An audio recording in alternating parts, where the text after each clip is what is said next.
And then gave him a call next day and said, "Oh, let's do it." Next thing, I'll invoice for a new Land Rover. Wow. Yeah. This is making me ask the question, is that how it is, for you growing up with your dad? You seem like a really adventurous person. No, I'm the sensible one. Really? He's the really adventurous person. Is that so? No, to be fair, since my childhood, I guess, we've always been doing adventure trips like diving, skiing, etc. Yeah, that's true. We've always... And because we live apart, we like to try and do things together every year as well, or we plan something. But this is such a meaningful father-son bonding activity. I mean, it goes beyond that even. Well, luckily we had two vehicles, so we didn't get too sick of each other. So he was in one and I was in the other. I was going to ask, how did you deal with the cabin fever? Yeah, but we could pester each other on the radio. We had walkie-talkies. I think we did that. It's important to do that. Two separate vehicles, otherwise we we'll kill each other. So that was the real reason why the original expedition had two vehicles. Well, and you're like, we will carry that on. Yeah, well, actually, they had some rivalry in inverted commas, but it was a big team. One team from Oxford University, one team from Cambridge University. But that was the original route. But we decided we'd do it in a couple of Land Rovers. Two is much safer than just one anyway. Sure. And it gave us an opportunity to bring a cameraman with us and make some YouTube videos and make a film.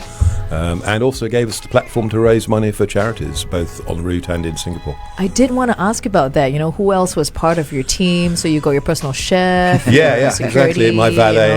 Exactly. My guy to put the toothpaste on my toothbrush. But yes, for charity, that's amazing, guys. Already, this expedition sounds incredible. And they're going the extra mile. Yeah. So how much have you wanted to raise a certain amount, right? £100,000, I believe. Yeah, we thought a good target would be £100,000, and we've raised comfortably more than that. I think, Al, we're through at least 220,000 Sing. Around 200,000 Sing, And the money's still coming in. Well done. Thank you. Good job. What a great thing to do for Christmas. Just in very time good. as well. Very good. And we chose three interesting charities en route, little small micro charities, little children's charities, and two charities here in Singapore. So, it's been great. That aspect of it has been wonderful. I believe the ones in Singapore are the Children's Aid Society and SAS Initiative. SAS Initiative, yeah. Thank you so much for doing that. I'm sure the we're kids and the organizations are so grateful. We're delighted to help. They're keeping us busy here, aren't they? Yeah, we actually got an event in a couple of hours' time. We're feeding... You celebrities. Yes, I know. Here we are, radio. No TV yet. But. Yet. Well, we are live on Facebook. Okay. Yeah. So we're streaming live. Join us there, facebook.com/1FM913. And also, we want to give a mention to Harry's, one of the partnering sponsors for this exhibition. Yeah, and Harry's were there all the way, right from the very beginning of the project. Oh, wow. Which was really nice of them. And one of their owners has been involved in one of the micro charities en route. And also we were raising money here for Children's Aid Society. So and they threw a great bash for us when we arrived. Yeah, on Sunday at Dempsey. That was fun. Yeah, it was great fun. Yeah. Well, they really got into the spirit of it, and they were following us, and they were having us on the video screen in their bars all the way through the expedition. So I it was didn't cool. realize that. That's great. Oh my Well, gosh. it was a remarkable feat that you guys accomplished. It's not something that everyone gets up and decides to do on a daily basis. Thank you very much. I think we don't take 100% credit. We got one of the two vehicles here. Out in a little skirmish. Accident. Wow. We got to hear about this as we head on over to Facebook Live, guys. You got to come and hear about this. Ooh, a little bit of an accident. Here on the Brightside, 1FM 91.3.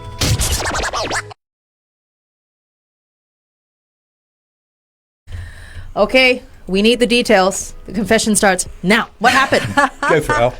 Well, just massively gutting. I was we're driving at the end of a mountain pass actually in Tibet, and I was just going through this corner like any other corner throughout the whole trip, and unfortunately there was black ice, that dreaded black ice. So I went around the corner, the back of the car slid 45 degrees, and as soon as it hit the dry tarmac afterwards, it flipped twice, because these cars were super top heavy, and as soon as that happened, no control, just flipped over. But we're very lucky. With three of us in the car, not a single scratch. Wow. Really? I mean, 90% of this journey, there was like 300-400 meter drops, and luckily this particular part of the road, there was no drop. So I think even though it was gutting not to get the car back to Singapore, she came back to the UK getting fixed. we got off very lightly. Very lightly. I mean, it was actually very badly damaged. Tom, where were you at that point? I was it just about to get into a bar. A rat? Yeah. Are you serious? No, literally, I was about 10 minutes further up the road than Al, and I'd arrived in this little town that was the next destination. And I'm out of the car and I'm walking into this cafe bar type thing, and the phone went, and Al said, "Dad, you better come back. I've had quite an accident." Okay. No. So I drove back wondering what quite an accident meant, and I came around the corner and there's Al's car on its side down in a ditch. Oh my gosh. But just luckily, I mean, people don't roll Land Rovers, old Land Rovers, and get away with it. Actually, Yeah. they're very fragile on top, and 9 times out of 10 that would have been a broken neck. And the 3 of them were completely unscathed. I mean, not a single scratch. I mean, That is quite the miracle. somebody was looking after them that day. That's for sure. Oh, definitely. Oh my goodness. So yeah, but that's anyway, it's scary, only yeah. metal, and it can be She'll be back. bashed and bent and fixed, and it's on its way to the UK, as Al says. So how did you deal with that setback? How did you rearrange the trip to get back to Singapore? Well, once we got here, I mean, this was like border of Tibet and Yunnan province. So from Yunnan province to Laos, we had a hired car, and then from Luang Prabang to Bangkok, we had another hired car. And then Land Rover Singapore, actually, we were having a good discussion with them, and they very kindly lent us a brand new Land Rover Defender 110, which we drove from Thailand to Singapore, which is nice of them. Yeah. It was also noticed the difference in technology between Oh, so the you two rather cars. keep the new one now? I think that's definitely the case. He would rather keep the new one. Is that the one that's being packed back to the UK? I wish. Yeah, we could have put that in the container instead. It's nice that they did come aboard and support you they guys did. that way, It right? was fantastic. Yeah. That was very nice. I mean, but kudos to you for continuing on the journey, even in hired cars. I mean, a lot of people at that point would have been so spooked and probably decide, And, you you know, know- like, maybe I made it more than Yeah. 3/4 of the way. That must count for something. That's also one of the reasons why we had 2 cars, you know. For sure. If Yeah, one of them had an an accident, air and a at least- spare. At least there's still another car that can finish. Yeah. Yeah. A support vehicle. Did put a bit of pressure on me to get the only Land Rover we had left back across the finish line into Singapore. Who drove on that? I drove my car the whole way. Oh, right. I see. Dad did every single mile, the whole every- trip. every I think single inch. there's not many people who's done that, actually. Tom, I have a very important question to ask you. Go on then, go Did for you go back to the bar after you saved Oh, Alfie? most certainly. With the police that helped us. Oh, Yeah, no, I mean, the police there were amazing. They bought a lunch. Yeah, they they bought- refused for us to they pay. bought you They, lunch. they dragged his car out of a ditch, got it upright, took it to their police station, entertained us royally. I mean, we had wow. the most wonderful experience out of the most awful I circumstances. think it's not every day they get foreigners crashing Land Rovers. Yeah, Where it they was are. like a celebrity disaster. Hey, the expectation has been set. Tom, you know you're a celebrity now, right? I'm You know not sure you about are. that. Yeah, I've bored a lot of people with a lot of videos. Oh my goodness! And you said that you had an official cameraman with you guys, Yeah, right? Anton And Delibove, where yeah. can we see these videos? Okay, so I think there's a link to our YouTube channel. So we've got 10 episodes on YouTube. There'll be another 4 coming before we've finished a little series. Is that London to Singapore as well? Yeah, London to Singapore. YouTube? Yeah, Okay. that's what it Because is, that's your yeah. website, right? Yeah. Ah. So the YouTube is under the same name Yes, as it is well. London to Singapore. Don't need expedition on the end of it. Very, very cool. We're going to hit back in just a bit. Hey, remember everyone, if you're tuning in, chime on in with your questions. I'm sure you've got many. Maybe you too want to take such an overland expedition as well. You might want to get some tips from our 2 gentlemen joining us here on the Brightside. So come and join us on 1FM 91.3.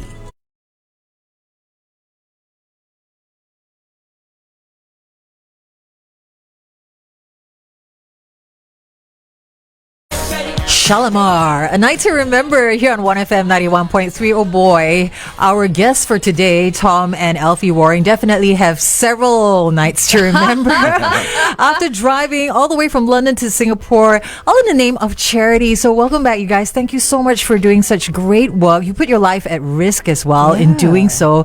23 countries, 15,900 miles. Quite the harrowing experience in China where Alfie, you came out unscathed. My goodness, we were just talking about that on Facebook, how your Land Rover ended up in a ditch. What at that moment, what were you thinking? I remember on the trip. the car was on its side and I was just kind of hanging on my seat. I was like, that just really happened. And first thing came to my mind was, oh no, can't finish the expedition with this car. But I looked around, everyone was safe, and that's the most important thing. Yeah. When I came around the corner and saw the car on its side, I knew they were okay because I'd spoken to them on the phone. First thing I thought was expensive. Either to repair the body or the car, right? Yeah, exactly. No, Either for way, sure. I mean, those are real costs. But you mentioned earlier 9 months of planning, right, that went into this before you embarked on your expedition. Can you share with us a little bit about, what you had to take note of in planning for such a great expedition? Well, I mean, in short, 23 country borders, the paperwork to be able to get foreign cars through each border and through each country, the route, planning where to stop, planning the sort of the spacings and timings, how far we would drive most days, etc. So I mean, it sounds very daunting when you think of London to Singapore. It seems, wow, jolly long way, etc. And you think of 4.5 months. A long time, but if you just do it step by step, day by day, and you plan it that way, the plan came together. But it did take a while to put it all together. Yeah. Were you familiar with any of these? Like crossing so many borders, the things to take note, or was it really a learning experience for the both of you? Yeah, it was definitely a learning experience for the both of us. But we had some consultancy from the 2019 Singapore to London expedition. Okay. Yeah, so they gave us a lot of helpful tips, helpful contacts, and which routes were best and safest. I see. Okay, that's great. Yeah. Safety particularly, I mean, we went through some very remote and difficult areas, and we weren't able to travel through Russia or Iran or Myanmar, for example, and the British consulates and the British embassies, it sort of snowballed. We sort of got taken under their wing, and there was somebody looking at us for most of the dangerous bits or the tricky bits or bits that might be difficult to get out of. And it's we're good very to know great, that very someone's grateful looking to out them, for you. Yeah, they know where you were are. really great. Yeah. Was it a drone, or they sent like an army tank? Or No, they probably would have sent a tank. No. I mean, they just, we just checked in with the embassies en route. Tracked us. Yeah, they tracked us. They spoke to some local police in certain countries and things. So no, that was helpful. Now that you've accomplished this feat, what are your thoughts? You've never done this before, so... Oh my word, no, never driven beyond France practically before. How does it all feel? How are you processing this journey? Yeah. Ow. I mean, it was a bit surreal coming in Singapore over the weekend. Our first pit stop was Raffles Hotel, having a drink at a Singapore Sling in the long bar. Nice. But I think it's quite nice waking up every day, not having to get up and drive somewhere. It was quite good. But look, I mean, it was, we loved it because every day was different. Yeah. It's a great experience. Saw some amazing places, met some amazing people. And it was a great experience. You kind of get the bug after such a long time. Right, so now you're planning part 2, or... Yeah. We'll Is see. it part 2?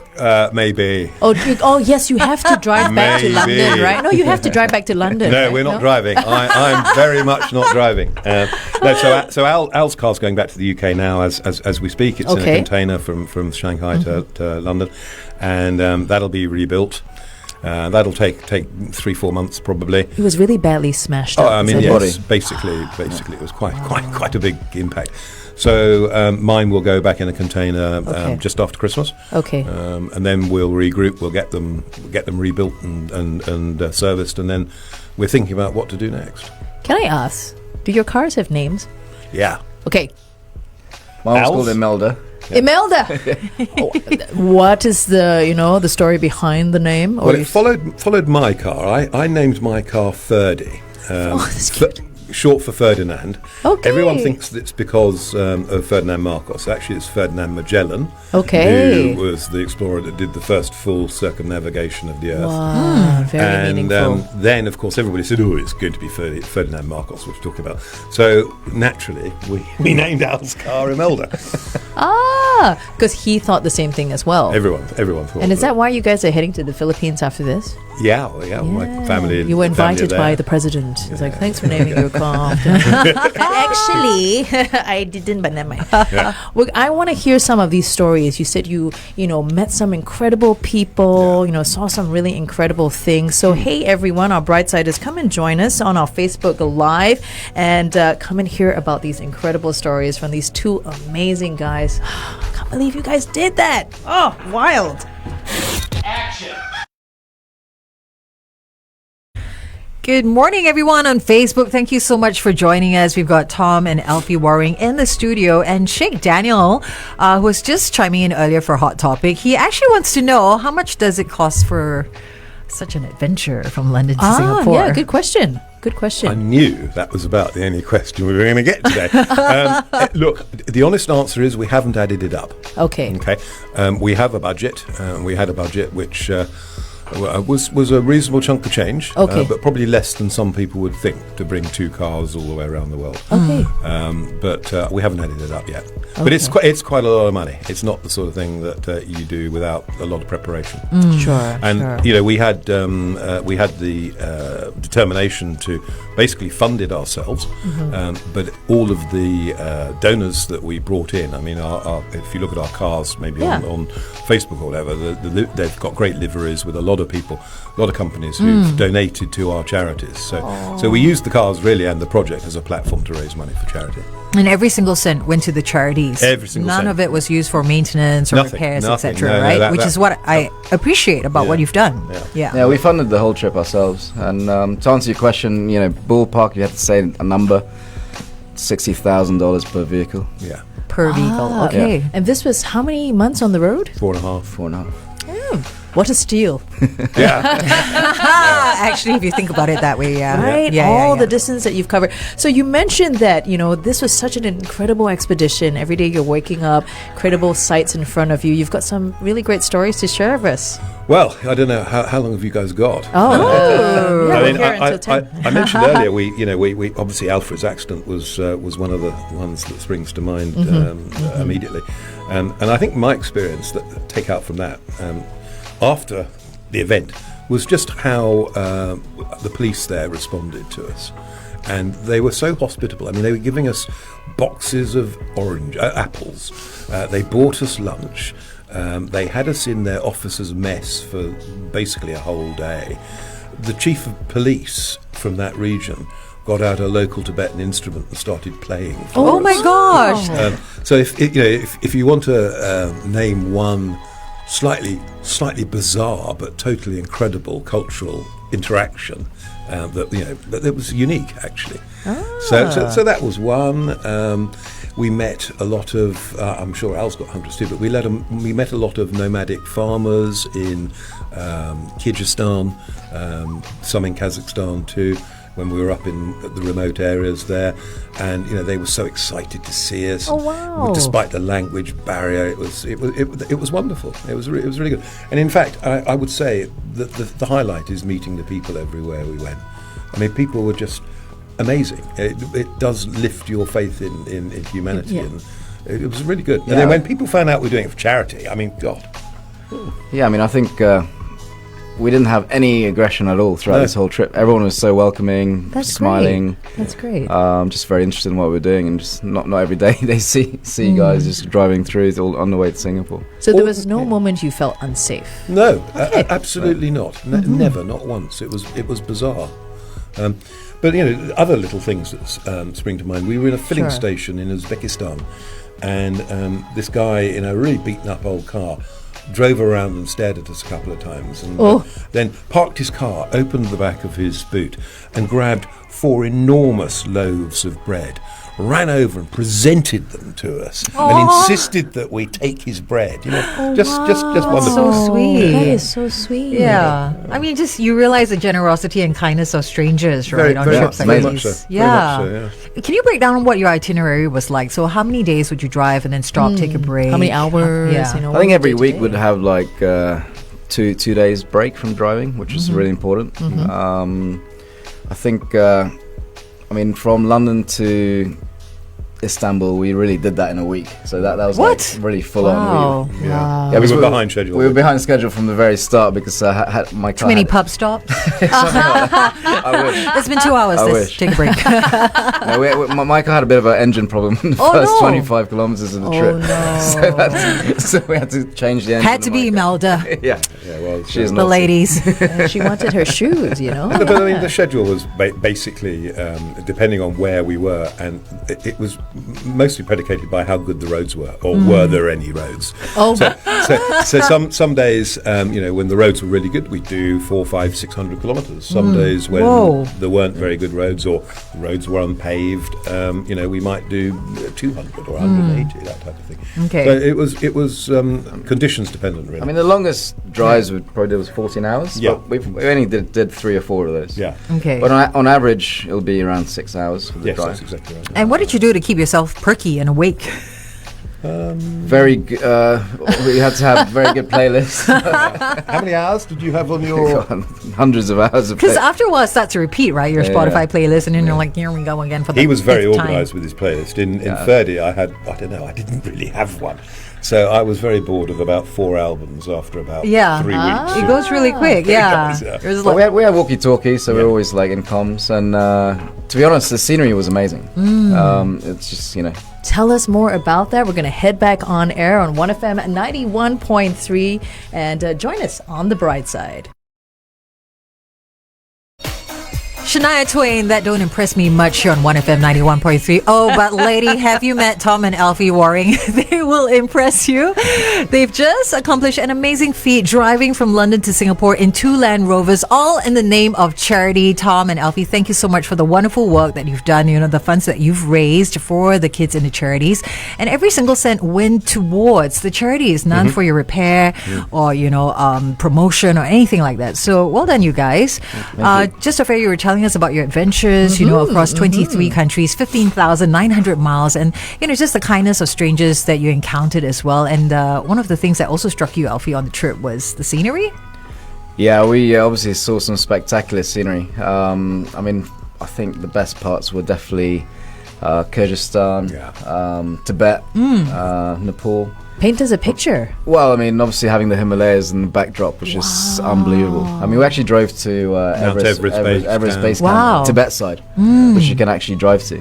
Would you have maybe climbed it a little? I don't Listen, I could hardly put up a deck chair. I was so out of breath. But no, we have one of our kind donors is a company called Melville and Moon, and they make safari furniture. And one of the things I wove into the old-fashioned campaign chairs. Cool, tents very, very and cool. tables Which is and useful on your expedition, Well, right? actually, so we basically planned to drive to Mount Everest Base Camp and set their equipment up and replicate a photograph exactly of a photograph that was taken of the British Mount Everest Expedition exploratory team from way back when, an old black and white photo. So we lugged all this kit up to Mount Everest Base Camp from the car park. All the photos won't show you the buses in the car park. Show you the lovely views up to Mount Everest. And we set these chairs up for Melville and Moon. We did a replica photo. So that was fun. So the scenery. Obviously you don't beat the scenery in the Himalayas, as Al said. But some other places were absolutely breathtaking. Even going across the rolling plains in Turkey, I'd never done that. It was beautiful. Kazakhstan, some wonderful views. Uzbekistan, wonderful. As Al said, China, even through Yunnan province, some stunning scenery. In fact, we found lovely stuff practically everywhere. I can't think of a country I would sit here and say, well, when we went through that, it was rather ugly. but we planned our route for it to be. Not going there again. Yeah, exactly.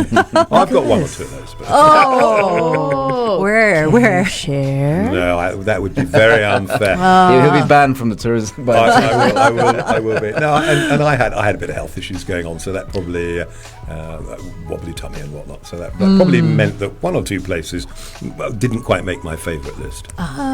What are some challenges, for the both of you, that you encountered during the expedition? What was the most difficult bits, I think having the dedication every day, getting up every day, and doing the drives, because it kind of gets quite repetitive, especially these long straight roads. But some days you're honestly, I found the whole expedition pretty wasn't as challenging as you can imagine. Really? Yeah, No. it was I thought it was Except for pretty- falling in a ditch Yeah, in Tibet. apart from that. A minor inconvenience there. So He's actually- I find it, it was like getting up every day, knowing there's a new experience coming Yeah. your way. I think that kind of gets you up every day. And So that's a real reason why you fell in that ditch. He's like, this is not exciting. I'm going to make it exciting. exactly For Got- me, got to create for a Dad. story here. Let's switch things up a bit Yeah. today, Dad. He's a lot younger than me. So I'm in my 60s, and I think the thing that was tough for me was to get enough quality sleep consistently.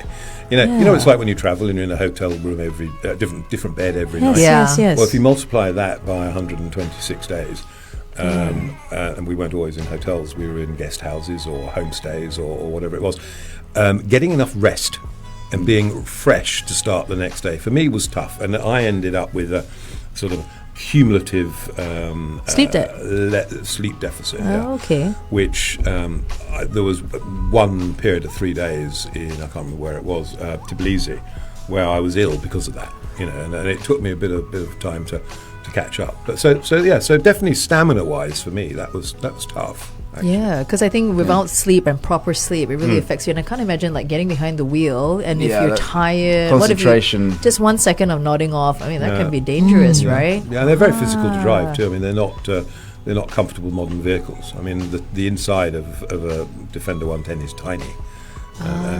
So that's why I sit like this. Well, Jeremy Clarkson would be proud, I'm sure. Jeremy Clarkson would think we're completely and utterly mad. Like he is. Yeah. He is too. Office rocker, just slightly. Yeah. So thank you for the good work you've done for all the charities you've been working with. You've met your target, right? Yep. And how can people still donate? Okay, so our Instagram page, which I think is on your links there. I hope it is. Staring at my screen. yeah. LondonToSingapore.com, that's your website. Yeah, and Instagram is London to number 2 Singapore Expedition. And there's a Stripe link on the Instagram bio or profile there. So anybody, it's very simple. You click the Stripe link and you can donate by credit card. Or Apple Pay. Or Apple Pay, yeah. So that's the easiest way. That's really easy for us to do. We just have to click, just scroll through a couple of links and click. We don't have to drive through 23 countries, 15,000 miles. Yeah. So, hey, do your bit for some of these children's charities. The link thank will be you. open from now all the way till a certain time? Yeah, or? it's basically until we get our last YouTube video up, which is going to take probably another 4 weeks, 3 or 4 weeks. So we'll basically close it when we've done all the YouTube videos. Okay. Then we'll add it all up, and then we'll send all the money to the charities.